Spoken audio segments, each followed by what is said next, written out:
السلام علیکم ورحمۃ اللہ وبرکاتہ۔ آج میں آپ کے سامنے وضو کے لیے کچھ اہم باتیں بتانا چاہتا ہوں، کیونکہ وضو ہماری زندگی میں بہت ہی عظیم عبادت ہے، اور ایسی عبادت ہے کہ جس عبادت کے توسط سے ہم اللہ تعالیٰ کا تقرب حاصل کرتے ہیں۔ اور وضو کنجی ہے نماز کی۔ وضو یہ بہت ساری عبادتوں کے لیے مقدمہ ہے، اور اللہ کے نبی صلی اللہ علیہ وسلم نے وضو کے تعلق سے بہت ساری ایسی فضیلتیں ہمیں بتائی ہیں۔ اگر آدمی اس کو سن لے ایمان والا، تو وہ چاہے گا کہ ہمیشہ وضو سے رہے، کبھی بے وضو نہ رہے۔ تو آئیے ہم دیکھتے ہیں۔ سب سے پہلے ایک عجیب و غریب حدیث میں آپ کو سناتا ہوں، حضرت عقبہ بن عامر رضی اللہ تعالی عنہ، جس کو سن کر آپ کا ایمان تازہ ہو جائے گا۔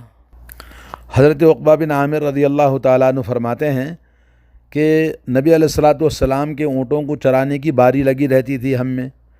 تو جب میری باری تھی تو میں اونٹ چرا کے شام کے وقت میں جب واپس لوٹا، تو میں دیکھا کہ نبی علیہ الصلوۃ والسلام لوگوں کے درمیان کھڑے ہو کر تقریر فرما رہے ہیں، اور میں نے سنا آپ کی تقریر میں فرمایا آپ نے ما من مسلم یتوضأ فیحسن وضوءہ ثم یقوم فیصلی رکعتین مقبل علیہما بقلبہ ووجہہ الا وجبت لہ الجنہ۔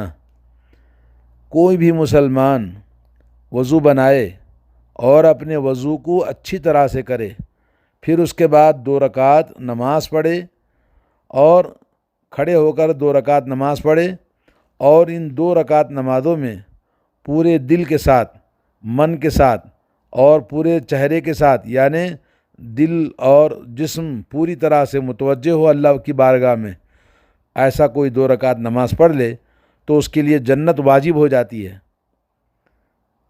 جب یہ بات میں نے سنی تو میں نے کہا ما اجود ہذہ، واہ کیا بات بتائی نبی علیہ الصلوۃ والسلام نے، کتنی بڑی بات ہے۔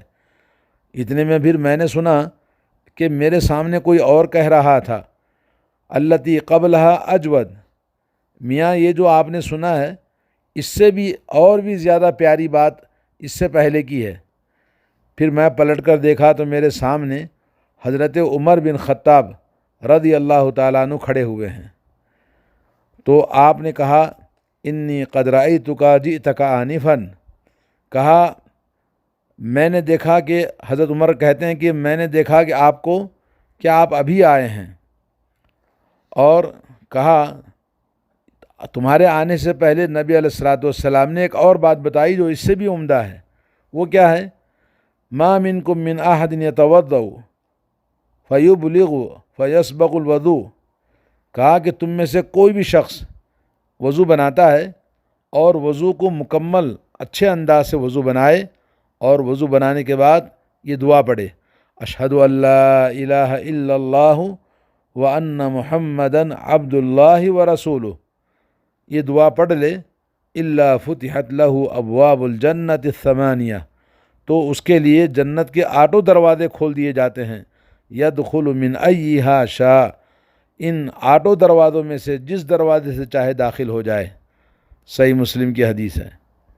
آپ نے سنا کتنی عظیم بات ہے۔ ہم سب رمضان مبارک میں روزے رکھے ہیں، عبادتیں کر رہے ہیں، ایک طاق رات ہماری گزر بھی چکی ہے۔ ہم چاہتے ہیں اللہ تعالیٰ سے کہ اللہ تعالیٰ ہمیں جنت والا بنا دے، جہنم سے آزاد کر دے۔ اور کتنا چھوٹا سا عمل ہے کہ وضو بنائے اور پھر یہ دعا پڑھے، اور اس کے بعد 2 رکعت نماز پڑھے دل کے ساتھ، من کے ساتھ، تو اللہ تبارک و تعالیٰ اس کے لیے جنت واجب کر دیتا ہے۔ سبحان اللہ۔ آئیے اس پر عمل کرتے ہیں۔ ایک اور حدیث حضرت ابو ہریرہ رضی اللہ تعالیٰ عنہ فرماتے ہیں کہ رسول اللہ صلی اللہ علیہ وسلم نے فرمایا اذا توضأ العبد المسلم، جب کوئی بھی مسلمان یا مومن آدمی وضو بناتا ہے فغسل وجہہ خرج من وجہہ کل خطیئۃ، جب وضو بناتا ہے تو چہرہ دھونے کے ساتھ اس کے چہرے سے وہ تمام گناہ جھڑ جاتے ہیں جو چہرے سے اس نے دیکھا تھا، اور اپنی آنکھوں سے پانی کے آخری قطرے کے ساتھ اس کے سارے گناہ گر جاتے ہیں، یا ایک پانی کے ساتھ گر جاتے ہیں۔ اور جب ہاتھوں کو دھوتا ہے تو اس کے ہاتھوں سے اس نے جو پکڑا تھا، جو غلطی کیا تھا، اس کے ہاتھوں کے آخری پانی سے یا اس کے آخری قطرے سے اس کے گناہ گر جاتے ہیں۔ اور جو شخص اپنے پیروں کو دھوتا ہے تو پیروں سے جو اس نے چلا تھا غلط جگہ پر یا جو بھی گناہ پیروں کے ساتھ ہوئے تھے وہ پانی کے ساتھ گر جاتے ہیں، یا پانی کے آخری قطرے کے ساتھ بالکل گناہ گر جاتے ہیں، یہاں تک کہ حتیٰ یخرج نقیا من الذنوب، یہاں تک کہ وہ گناہوں سے بالکل پاک صاف ہو جاتا ہے۔ اور یہ حدیث بھی صحیح مسلم کے اندر آئی ہے۔ دوستو، ہم چاہتے ہیں کہ ہمارے گناہ اللہ تعالیٰ معاف فرما دے، تو کتنے چھوٹا سا عمل ہے لیکن کتنا بڑا اجر و ثواب ہے۔ اس سے بھی زیادہ ایک اور بڑی پیاری حدیث ہے جس کو نبی علیہ الصلوۃ والسلام نے فرمایا، الا ادلکم علی ما یمحو اللہ بہ الخطایا ویرفع بہ الدرجات، لوگو کیا میں تمہیں ایسی بات نہ بتاؤں جس سے تمہارے پورے گناہ صفا چٹ ہو جاتے ہیں، گناہ سارے مٹ جاتے ہیں اور تمہارے درجات بلند ہو جاتے ہیں۔ لوگوں نے کہا بلا یا رسول اللہ، آپ ضرور ہمیں بتائیے۔ تو آپ نے کیا فرمایا؟ اسباغ الوضوء علی المکارہ، ناپسندیدہ اعضائے جسم پر پوری طرح سے مکمل طور پر وضو کرنا۔ مثال کے طور پر سردی کے موسم میں آدمی تھوڑا سا وضو بنانے میں بخیلی کرتا ہے، پانی لگانے میں ٹھنڈا پانی، تو ایسے اعضاء جس کو ناپسند کرتا ہے آدمی، ایسے وقت میں مکمل طور پر اچھی طرح سے وضو بنانا۔ وہ کثرت الخطا الی المساجد، دوسری چیز ہے وضو گھر سے بنا کر مسجد کو جانا پیدل قدموں کو ڈالتے ہوئے۔ نمبر 3 ہے وہ انتظار الصلاۃ بعد الصلاۃ، اور ایک نماز کے بعد دوسری نماز کا انتظار کرنا۔ جیسے ظہر کی نماز پڑھی تو بھئی عصر کی نماز کے لیے ہم ذہن میں سوچتے رہتے ہیں، عصر کی پڑھی تو مغرب کا، اور مغرب کی نماز پڑھی تو عشاء کی فکر، تو یہ ایک نماز کے بعد دوسری نماز کا انتظار۔ فذالکم الرباط، آپ صلی اللہ علیہ وسلم فرمایا یہی رباط ہے۔ رباط کے معنی یعنی جیسے حدود اسلامیہ میں فوجیں حدود پہ کھڑی رہتی ہیں اور ان کو مرابطین کہتے ہیں، یعنی حدود پہ جو فوج رہتی ہے جیسے ان کو اجر و ثواب ملتا ہے، ویسا ثواب ملے گا جو آدمی ایک نماز کے بعد دوسری نماز کے انتظار میں طاق میں لگا رہتا ہے کہ بھی ابھی نماز کا وقت ہونے والا ہے، جی مجھے نماز کو جانا ہے، میری نماز فوت نہ ہو جائے۔ تو اس طرح سے تو آپ نے دیکھا کہ وضو اگر آدمی اچھی طرح سے کرے تو اس کے سارے گناہ مٹ جاتے ہیں۔ اس کے سارے گناہ مٹنے کے ساتھ ساتھ وہ نماز کے لیے پیدل جاتا ہے تو اس کے درجات بلند ہوتے ہیں۔ اور پھر نماز کے بعد دوسری نماز کا انتظار کرنا، اللہ کے نبی نے فرمایا یہ رباط یعنی جیسے دشمنوں کی طاق میں فوج بیٹھی ہے حدود پر، ویسے اس کو اجر و ثواب ملتا ہے۔ تو سبحان اللہ، آئیے اللہ تعالی ہم سب کو عمل کی توفیق عطا فرمائیں۔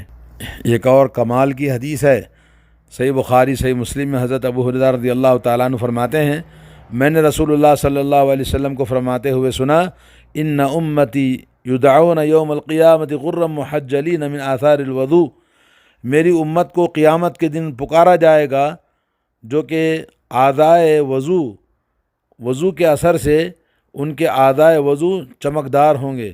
فمن استطاع منکم ان یطیل غرتہ فلیفعل، جو شخص یہ چاہتا ہے کہ اس کے اعضائے وضو زیادہ چمکدار ہوں تو وہ اچھی طرح سے وضو بنائے، اپنے وضو کا پانی جتنا زیادہ لگائے گا اتنا زیادہ اس کے اعضاء وضو کے چمک رہے ہوں گے قیامت کے دن۔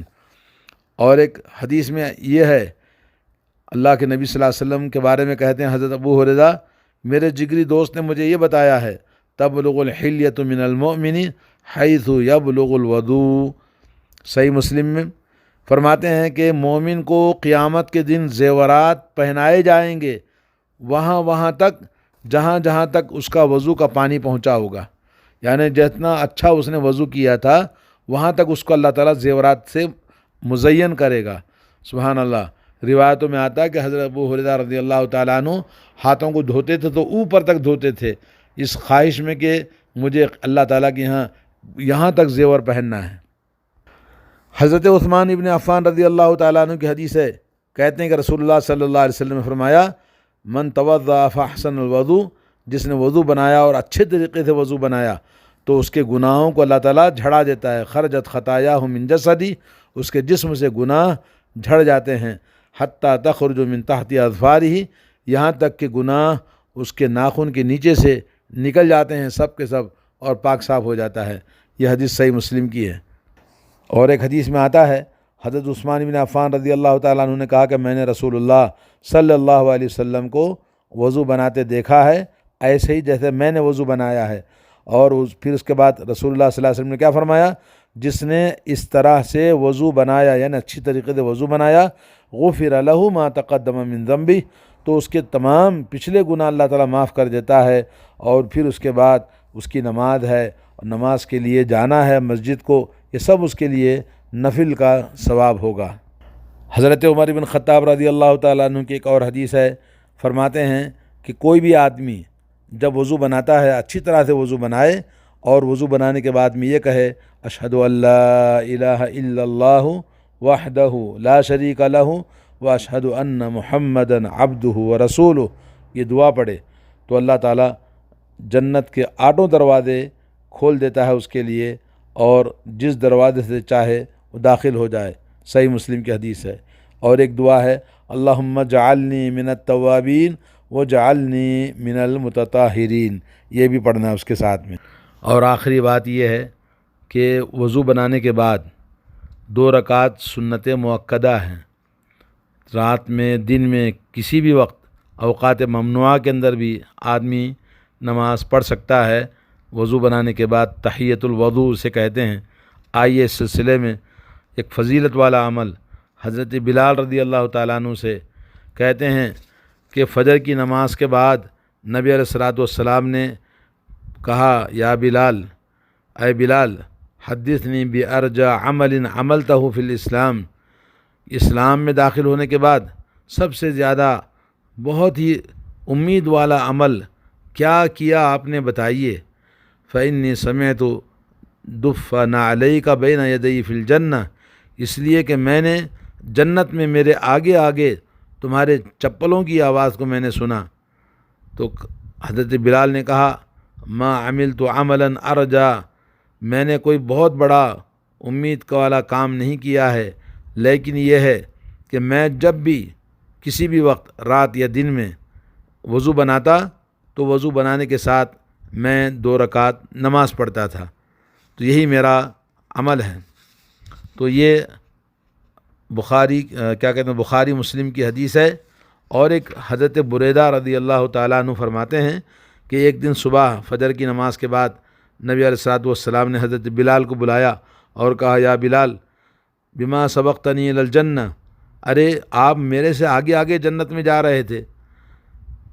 ما دخلت الجنت قط الا سمعت خشخشتک امامی، کہتے ہیں جنت میں جہاں جہاں بھی میں جاتا تو میرے آگے آگے تمہارے چپلوں کی آواز مجھے سنائی دیتی. کہا کہ دخلت البارحۃ الجنہ، کل رات میں جنت میں گیا، فسمعت خشخشتک امامی، تو تمہارے چپلوں کی آواز، میں تمہارے چلنے کی آواز میرے آگے آگے سن رہا تھا. حضرت بلال نے کہا یا رسول اللہ ما اذنت قط الا صلیت رکعتین، کیونکہ وہ بلال مؤذن تھے. کہتے ہیں جب بھی میں اذان دیتا تو 2 رکعت نماز پڑھتا، اور جب بھی میں